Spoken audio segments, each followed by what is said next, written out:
Hello dear. तो आप लोग कैसे हैं? मेरे उम्मीद से आप लोग ठीक ही होंगे। तो चलिए आज के वीडियो लेक्चर में आप लोग के लिए बिहार पॉलिटेक्निक एंट्रेंस एग्जाम जो भी विद्यार्थी 2022 में एंट्रेंस एग्जाम देने वाले हैं पॉलिटेक्निक का, उनके लिए वीडियो काफ़ी ही हेल्पफुल होने वाला है। क्योंकि आप लोग को इस चैनल पे फ्री ऑफ कॉस्ट 10 ईयर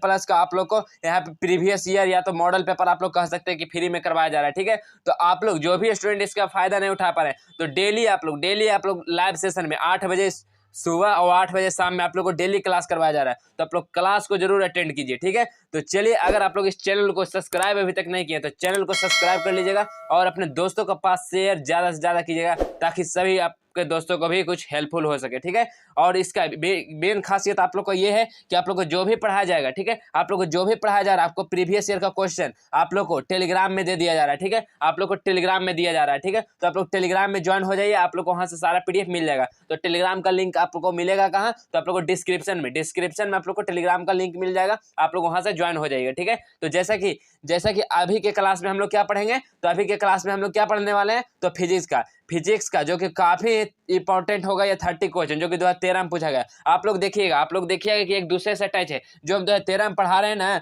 वो 2014 में भी आप लोग पढ़ चुके होंगे। ठीक है, तो अगर आप लोग 2014 का क्वेश्चन देखें तो आप लोग का इसमें से बहुत सारे क्वेश्चन मैच करेंगे 2013 में। ठीक है, तो आप लोग समझ सकते हैं कितना ये अटैचमेंट रहता है एक दूसरे ईयर से। ठीक है, तो चलिए आज के वीडियो लेक्चर हम फिजिक्स के 30 क्वेश्चन जो कि काफी इंपॉर्टेंट है, हम सॉल्व करेंगे इस वीडियो में। तो चलिए आप लोग इस वीडियो में बने रहिए। चलिए आज के क्वेश्चन से हम स्टार्ट करते हैं। देखिए फर्स्ट क्वेश्चन क्या है कि दो प्रतिरोध जब हम श्रेणी क्रम में संयोजित करते हैं, मतलब R1 प्लस R2 करते हैं। ठीक है, R1 प्लस R2 करते हैं तो 50 ओम का मान का प्रतिरोध प्रदान करता है। ठीक है, जब R1 R2 को हम लोग श्रेणी क्रम में जोड़ते हैं तो 50 ओम करता है, तथा उन्हें जब समांतर क्रम में जोड़ते हैं, मतलब 1/R1 प्लस 1/R2 में हम लोग जोड़ते हैं तो कितना करता है? 8 ओम का प्रतिरोध प्राप्त मान करता है। तो इन प्रतिरोधों का मान क्या हो जाएगा पूछ रहा, तो इन प्रतिरोध का मान क्या हो जाएगा? ठीक है, तो क्या हो जाएगा, तो देखिए हम लोग इससे निकाल सकते हैं 1/R1 प्लस 1/R2 कितना है? 1/8। ठीक है, हो जाएगा। तो देखिए यहाँ से R1 R2 हम लोग क्या ले गए? LCM, तो ऊपर क्या हो जाएगा? R1 plus R2 equal to 1/8। देखिए R1 प्लस R2 का वैल्यू आप लोग को कितना था? 50 था। ठीक है, R1 प्लस R2 का कितना था? तो 50 ohm plus R1 into R2 equal to कितना हो जाएगा? 1/8। इसको देखिए क्रॉस मल्टीप्लाई कीजिएगा तो क्या हो जाएगा? R1 into R2 equal to इधर क्या हो जाएगा? 8 5 40, 400 हो जाएगा ना? आप लोग बताइए, 400 हो जाएगा। तो यहाँ से देखिए क्या हो जाएगा, दोनों तरह हम लोग स्क्वायर कर देंगे तो R1 माइनस R2 के whole square equal to R1 plus R2 के whole square minus 4R1 into R2। ठीक है, इसको जब स्क्वायर हम लोग तोड़ेंगे तो क्या आ जाएगा? 4R1 into R2। इसमें आप लोग वैल्यू रख दीजिएगा। R1 प्लस R2 का आप लोग को वैल्यू निकाल चुके हैं, तो 50 के होल स्क्वायर माइनस 4 गुने कितना आया था? R1 इंटू R2 अभी निकालने 400। ठीक है, आप लोग 50 का स्क्वायर निकाल के उसके बाद फिर इतना जो है 4 को 1600 घटा दीजिएगा, तो आप लोग का जो आंसर आएगा वो 900 आ जाएगा। ठीक है, 900। तो 900 तो R1 माइनस R2 क्या निकलेगा? R1 माइनस R2 के होल स्क्वायर निकला 900, तो R1 माइनस R2 कितना हो जाएगा? तो 30 ओम आ जाएगा। ठीक है, तो 30 ओम आएगा। 30 ओम आ गया तो इसको हम लोग मान लेंगे इक्वेशन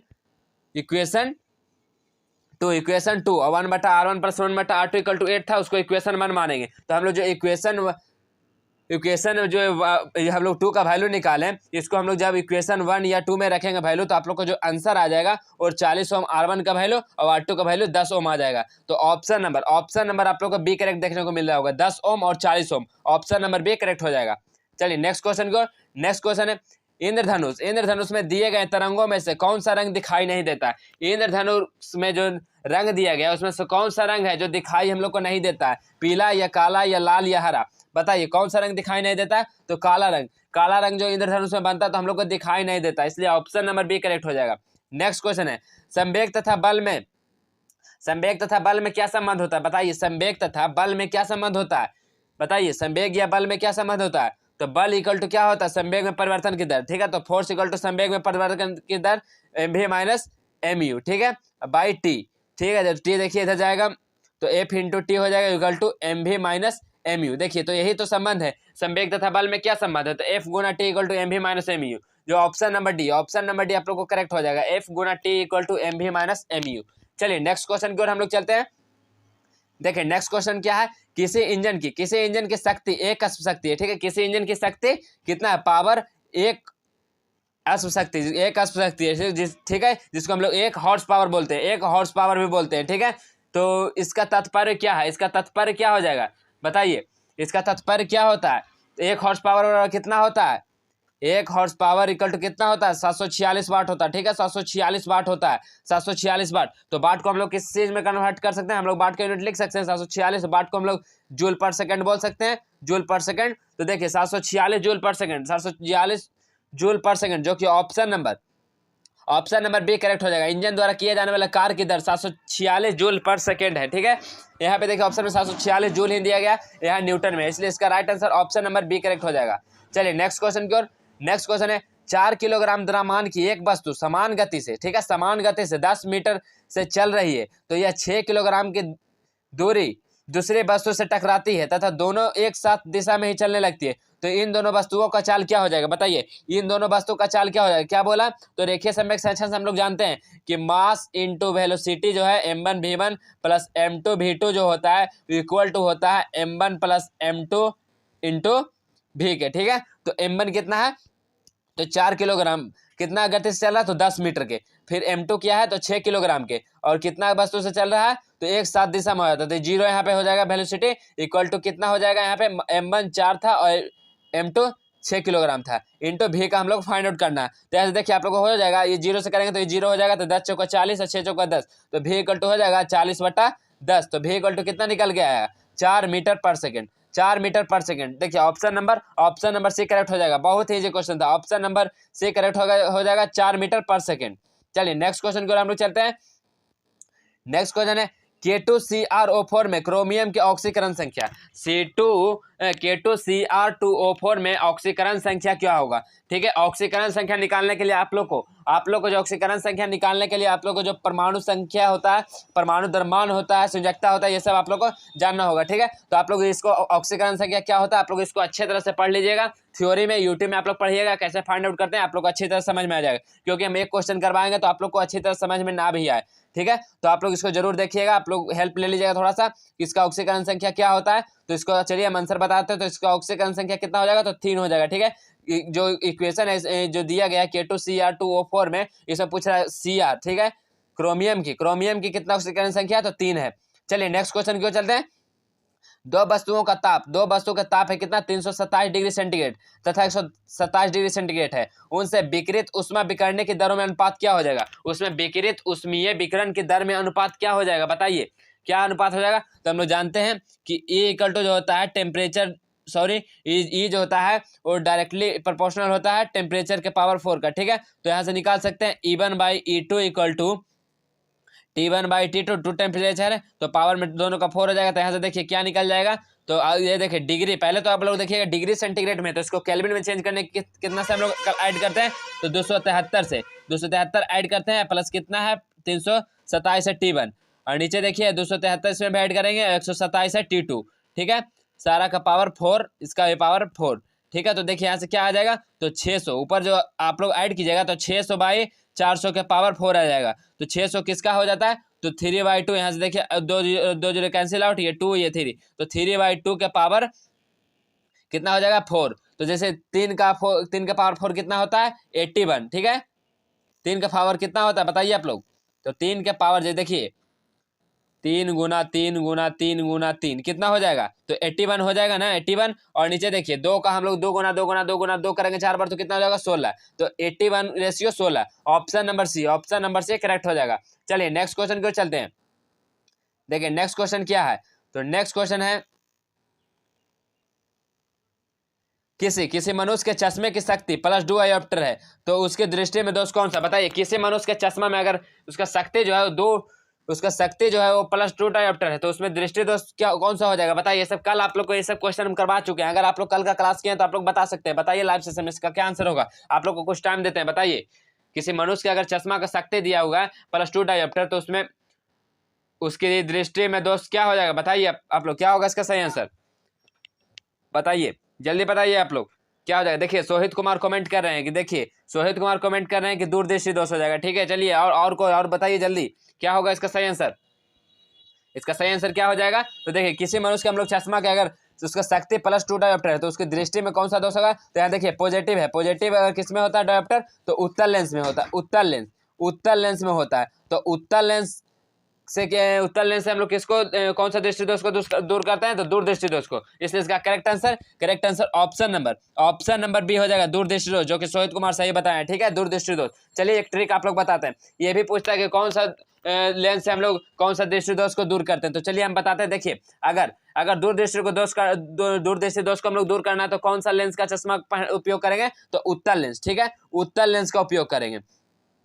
उत्तल लेंस का। और अगर निकट दृष्टि दोष को हम लोग को करना है दूर तो किसका उपयोग करेंगे? अवतल लेंस का। ठीक है, अवतल लेंस का। कैसे? आप लोग ये ट्रिक याद रखिएगा। अगर 3 टर्म पूछा निकट दूर करने के लिए तो 4 टर्म मतलब अवतल उस पर अप्लाई होगा। अगर 2 टर्म वाला पूछा दूर दृष्टि के लिए तो 3 टर्म वाला अप्लाई करेंगे उत्तल लेंस। ठीक है, और जरा दृष्टि दोष के लिए किसका उपयोग करते हैं? तो बेलनाकार लेंस का। ठीक है, बेलनाकार लेंस का हम लोग उपयोग करते हैं। ठीक है, तो चलिए नेक्स्ट क्वेश्चन की हम लोग चलते हैं। नेक्स्ट क्वेश्चन क्या है? दो डंबल के जोड़े को एक दूसरे से टकराते हैं तो उत्पन्न ध्वनि क्या हो जाएगा? यदि 2 डंबल को हम जोड़ा है उसको एक दूसरे से हम लोग टकराएंगे तो उसका ध्वनि जो उत्पन्न कैसा होगा? गोलीय होगा, वृत्तीय होगा, बेलनाकार होगा या समतल होगा?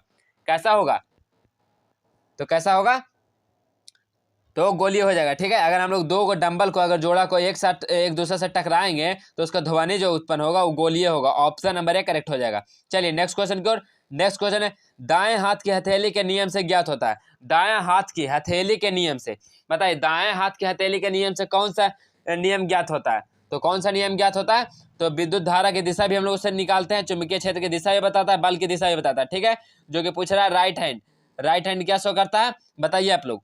दाएं हाथ की हथेली में जो है राइट हैंड जो है, फ्लेमिंग के राइट हैंड नियम को क्या शो करता है? तो विद्युत धारा भी दिखाता है, विद्युत क्षेत्र की दिशा भी दर्शाता है और बल की दिशा भी दिखाता है। इसलिए इसका correct answer option number D हो जाएगा। सभी ऑप्शन नंबर डी करेक्ट होगा। चलिए नेक्स्ट क्वेश्चन की ओर हम लोग चलते हैं।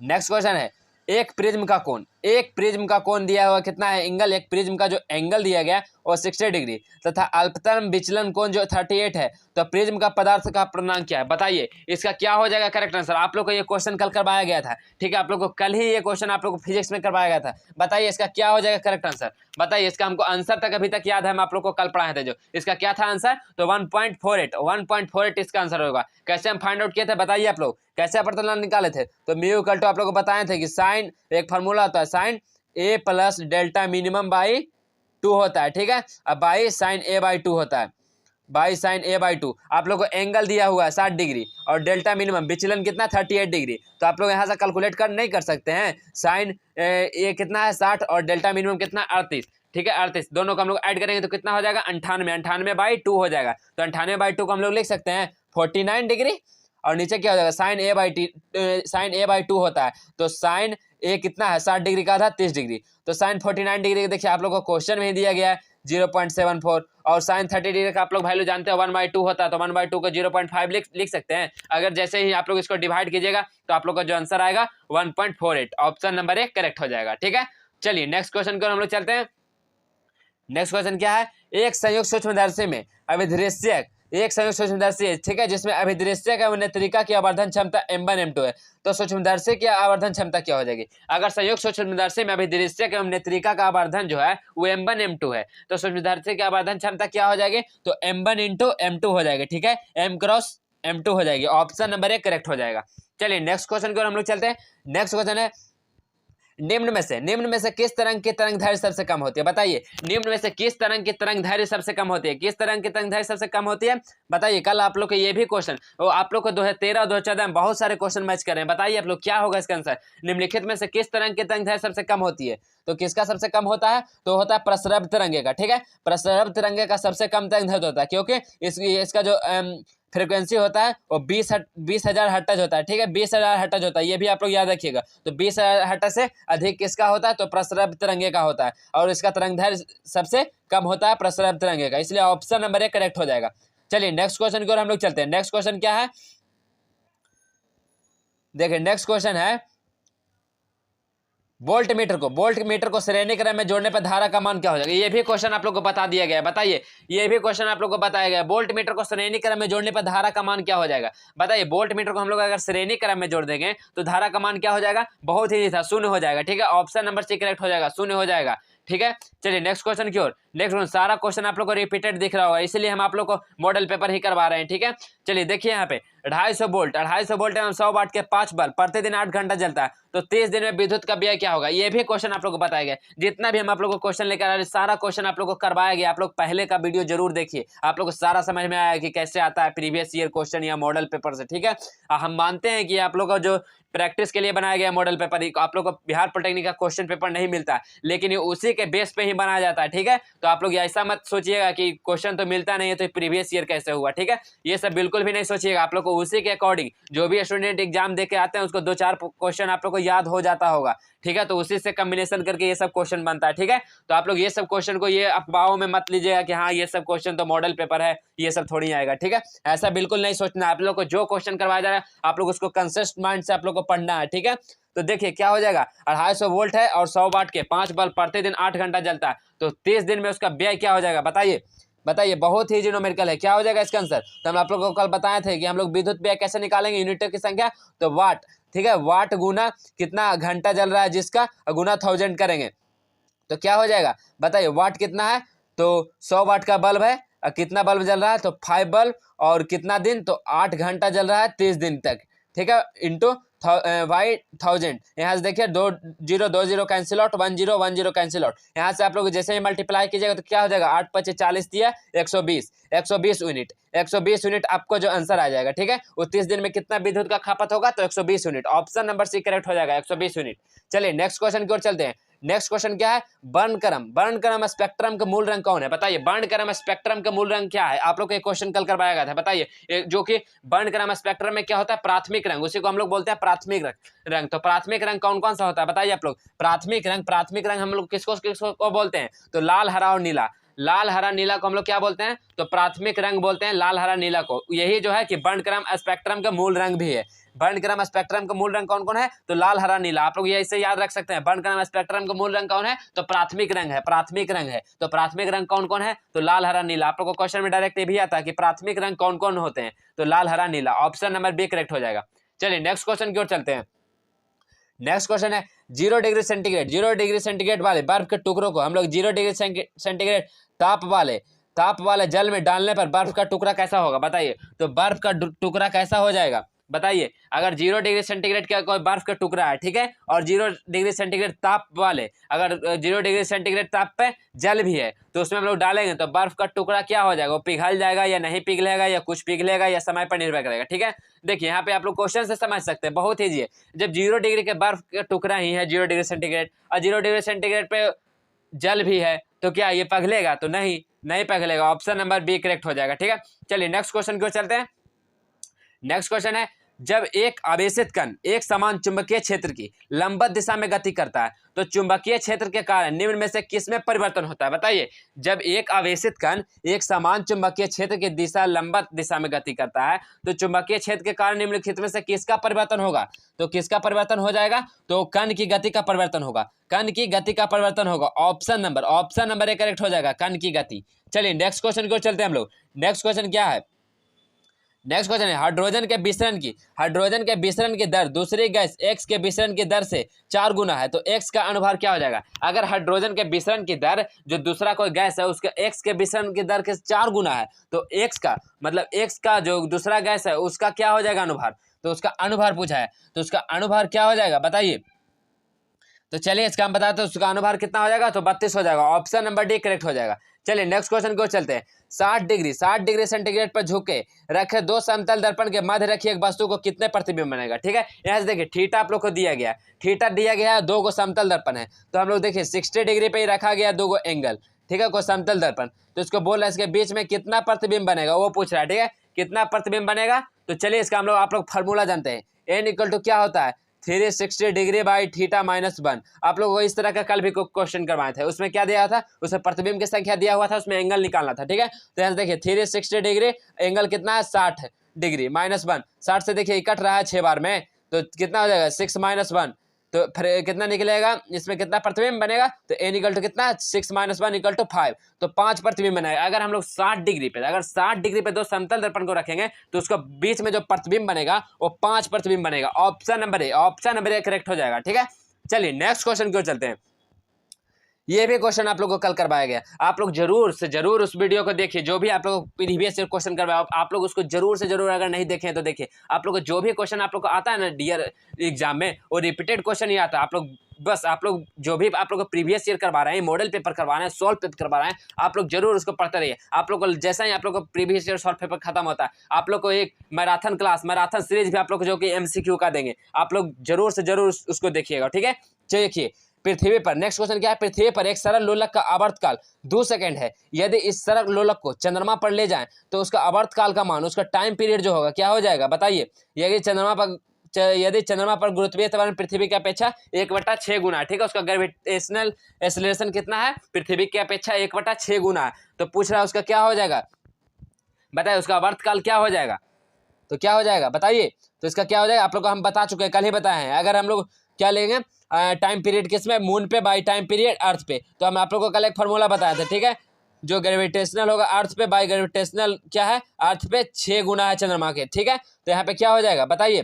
तो क्या हो जाएगा टाइम पीरियड मून पे, तो √6 गुना क्या हो जाएगा, √6 गुना बताइए, √6 गुना तो टाइम पीरियड अर्थ पे होगा। तो टाइम पीरियड अर्थ पे, तो टाइम पीरियड कितना दिया होगा, तो 2 सेकंड आप लोग को दिया हुआ तो है, तो √6 गुना 2, तो 2√6 यहाँ आप लोग लिख देते हैं 2√6। तो 2√6 आप लोग जैसे इसको कैलकुलेशन कीजिएगा तो 4.9 आ जाएगा। तो 4.9 सेकंड इसका करेक्ट आंसर हो जाएगा, ऑप्शन नंबर बी सही होगा। चलिए नेक्स्ट क्वेश्चन को चलते हैं। देखिए नेक्स्ट क्वेश्चन क्या है, बहुत ईजी है ये भी क्वेश्चन। देखिए आप लोग को 4 वोल्ट की बैटरी से 1 ओम तथा 3 ओम के प्रतिरोध को श्रेणी क्रम में जोड़ते हैं, तो बैटरी से होकर प्रवाहित धारा क्या हो जाएगी। आप लोग को ये भी क्वेश्चन आप लोग को करवाए हैं, बोलिए डियर कि करवाएं कि नहीं बताइए। देखिए क्या हो जाएगा इसका सही आंसर। अगर 4 वोल्ट की बैटरी से हम लोग 1 ओम तथा 3 ओम के प्रतिरोध को श्रेणी क्रम में जोड़ते हैं, तो बैटरी से प्रवाहित धारा क्या हो जाएगी। तो देखिए यहाँ पे वोल्ट भी दिया हुआ है और प्रतिरोध दिया गया है 1 ओम और 3 ओम, इसको श्रेणी क्रम में जोड़ा है। तो R1 + R2 इसको करेंगे तो क्या निकल जाएगा, R1 + R2 करेंगे तो कितना हो जाएगा बताइए। 1 ओम और 3 ओम को करेंगे तो कितना, 4 ओम निकल जाएगा। तो R1 R2 यहाँ से एगो निकल गया, R = 4 ओम। R दिया हुआ है, भी दिया हुआ है, तो I नहीं निकाल सकते हैं। I = क्या होता है, V/R। तो भी कितना है 4, R भी निकला 4, 4 से 4 कैंसिल आउट। I = कितना आया 1 ampere. 1 ampere option number A correct हो जाएगा। देखिए बहुत ही क्वेश्चन आप लोग को पूछता है एग्जाम में, बस आप लोग को समझना है, ठीक है, कि कौन सा फॉर्मूला कहाँ पुट करना है, कौन सा यूनिट कन्वर्ट करना है, ठीक है। इसलिए इसका correct answer option number A हो जाएगा।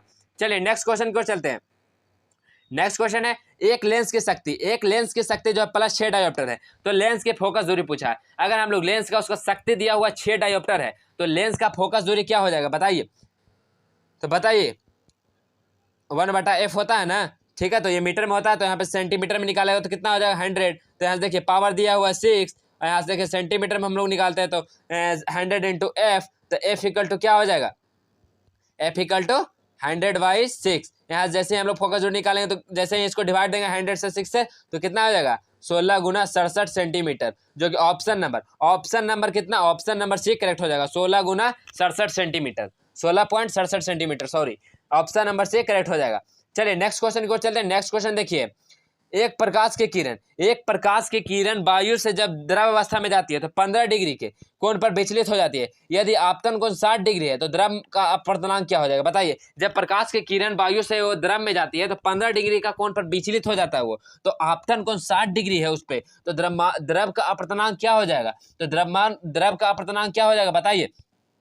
तो क्या हो जाएगा, देखिए यहाँ से क्या बोल रहा है, प्रकाश की किरण वायु से जब तो मतलब विचलित हो जाती है। I = कितना दिया 60 डिग्री, और क्या होता है R जो कि दिया हुआ है कितना 60 डिग्री जो है आपतन कोण, माइनस उसको कर देंगे हम लोग 15 डिग्री को, तो कितना हो जाएगा R = हम लोग को निकल के आ जाएगा 45 डिग्री। हम लोग ये फार्मूला जानते हैं, क्या जा रहा है, एयर वायु से द्रव में, ठीक है, वायु से जब द्रव में जाती है, ठीक है, वायु से द्रव में जाती है तो एयर टू वाटर, ठीक है, एयर टू वाटर में जाती है तो क्या हो जाएगा। तो हम लोग जानते हैं स्नेल का नियम sin I/sin R, ये स्नेल का नियम है। तो साइन यहाँ पे 60 डिग्री, I का वैल्यू हमने निकाले थे, और sin R का वैल्यू कितना था 45 डिग्री। आप लोग इसका वैल्यू को पुट कीजिए, क्या हो जाता है, sin 60 का वैल्यू क्या होता है √3/2 होता है, और sin 45 का वैल्यू क्या होता है 1/√2 होता है, 1/√2 होता है। आप लोग जैसे इसको कैलकुलेशन कीजिएगा तो क्या हो जाएगा ऊपर √3/√2 हो जाएगा, क्योंकि 2 से देखिए √2 से 2 को काटेंगे तो √2 हो जाएगा, तो √3/√2 इसको हम लोग ले सकते हैं √3/2।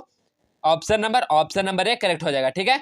चलिए नेक्स्ट क्वेश्चन की ओर चलते हैं। नेक्स्ट क्वेश्चन क्या है, नेक्स्ट क्वेश्चन है, किसी बिंदु पर किसी वस्तु से आने वाले ऊष्मीय विकिरण की तीव्रता वस्तु से बिंदु की क्या होती है, बताइए। किसी बिंदु पर किसी वस्तु से आने वाली ऊष्मीय विकिरण की तीव्रता वस्तु से बिंदु की क्या होती है, समानुपाती होती है या व्युत्क्रमानुपाती होती है, क्या होती है बताइए आप लोग। तो क्या होती है, तो दूरी के वर्ग के व्युत्क्रमानुपाती हो जाती है, ठीक है। और दूरी के वर्ग के व्युत्क्रमानुपाती हो जाती है। ऑप्शन नंबर डी करेक्ट हो जाएगा। चलिए नेक्स्ट क्वेश्चन की ओर चलते हैं। नेक्स्ट क्वेश्चन क्या है, 1 किलोवाट घंटा से कितने कैलोरी ऊष्मा उत्पन्न हो सकती है बताइए। 1 किलोवाट घंटा बराबर कितना हो सकता है बताइए। तो 1 किलोवाट में कितना, 1 किलोवाट कितना बोलते हैं, 10 की पावर 3 वाट को, तो 1000 वाट। और 1 घंटा में कितना होता है, तो 60 मिनट होता है डियर। और 60 मिनट में कितना सेकंड होता है, 60 सेकंड होता है, ठीक है। 60 सेकंड हो जाता है तो क्या हो जाएगा बताइए। यहाँ से हम लोग लिख सकते हैं 6 चौका 3600 गुना 36 गुना यहाँ पे 10 पे पावर 5 जूल, ठीक है। 36 गुना 10 पे पावर 5 जूल। हम लोग जानते हैं कि 1 जूल बराबर कितना होता है, 1 जूल बराबर 4.2 कैलोरी होता है, ठीक है। तो इसमें हम लोग 4.2 से डिवाइड कर देंगे, ठीक है। 4.2 से हम लोग जैसे ही डिवाइड करेंगे तो आप लोग का जो आंसर आएगा 8.5 गुना 10 पे पावर 5, हम लोग क्या जूल से कैलोरी में कन्वर्ट कर देंगे, ठीक है। तो कितना आ जाएगा, 8.5 into 10 to the power 5 calorie आ जाएगा। ऑप्शन नंबर सी करेक्ट हो जाएगा। चलिए नेक्स्ट क्वेश्चन को चलते हैं।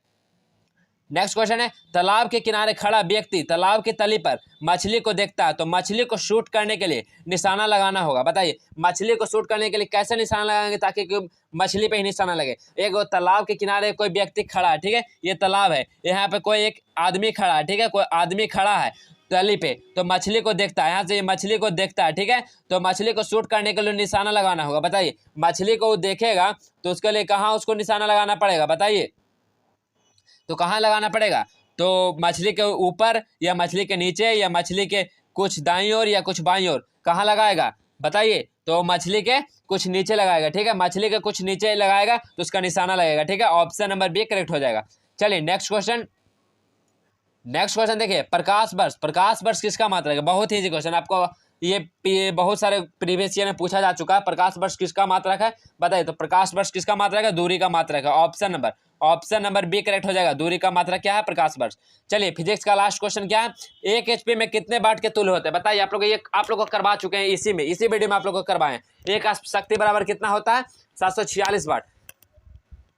एक शक्ति बराबर कितना होता है, 746 वाट होता है, 746 वाट। तो यहाँ पे क्या पूछा, 1 HP, उसी को तो बोलते हैं हम लोग हॉर्स पावर। 1 हॉर्स पावर उसी को तो हम लोग बोलते हैं हॉर्स पावर, मतलब अश्व शक्ति। तो 1 हॉर्स पावर कितना हो जाएगा, 746 वाट हो जाएगा, 746 वाट। ऑप्शन नंबर बी करेक्ट हो जाएगा, ठीक है। तो देखिए आज का वीडियो में आप लोग को जो कि फिजिक्स का बहुत ही इंपॉर्टेंट क्वेश्चन इस वीडियो में आप लोग को 30 क्वेश्चन करवाया गया। तो अगर आप लोग को ये वीडियो अच्छा लगा होगा तो वीडियो को लाइक कीजिएगा, अपने दोस्तों के पास शेयर कीजिएगा और चैनल को अवश्य सब्सक्राइब कर लीजिएगा, ठीक है। और अगर अभी तक आप लोग टेलीग्राम ज्वाइन नहीं किया तो आप लोग अगर पाना चाहते हैं क्वेश्चन को तो टेलीग्राम ज्वाइन हो लीजिएगा। आप लोग वहाँ पे सारा PDF आप लोग को मिल जाएगा, ठीक है। तो आज के वीडियो में हम बस इतना ही, मिलेंगे नेक्स्ट डे नए टॉपिक के साथ। तब तक के लिए जय हिंद जय भारत।